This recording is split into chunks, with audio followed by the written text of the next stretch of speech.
Facebook user says, I get it, freaked out this past weekend. How do I fix it? Well, you don't fix things, right? You just allow things to be, right? You were this way when that happened, and that's fine, right? It might have turned him off and pushed him away. And depending on how much of a relationship you have with them, depends on how much that matters, right? If it's a initial dating phases, most people are looking for red flags immediately. And so if you meet up with a guy and he's not opening up and you freak out on him and it's like the first or second or third date or something like that, he's likely to be like, well, I know based on this interaction with her that there's more of this coming. And so he's not going to want to hang out with you anymore, right? Because he's going to be like, that was too much.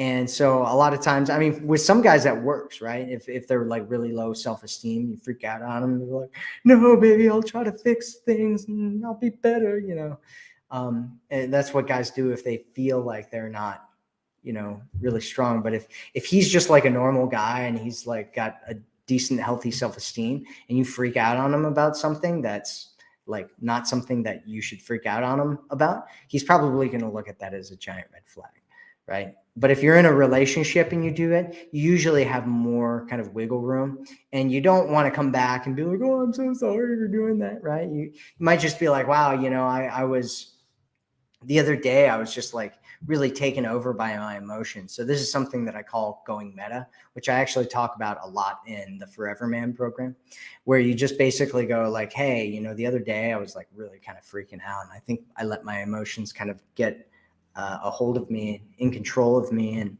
it was kind of weird. And I feel a bit bad about it. I feel kind of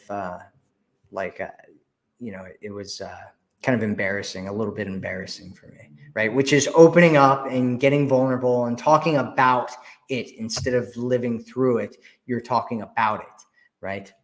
Which is a much healthier thing to do when you have stuff like that, right? If you like freak out, like that's the healthy way to do things, is instead of like, being like, okay, I'm like, you can talk about it from a meta standpoint, which is like, hey, I'm freaking out right now. I'm kind of like feeling like I'm just like, I don't know, like freaked out or something, or you can kind of go away and kind of deal with it and come back. But fixing it's difficult, right? You did it already.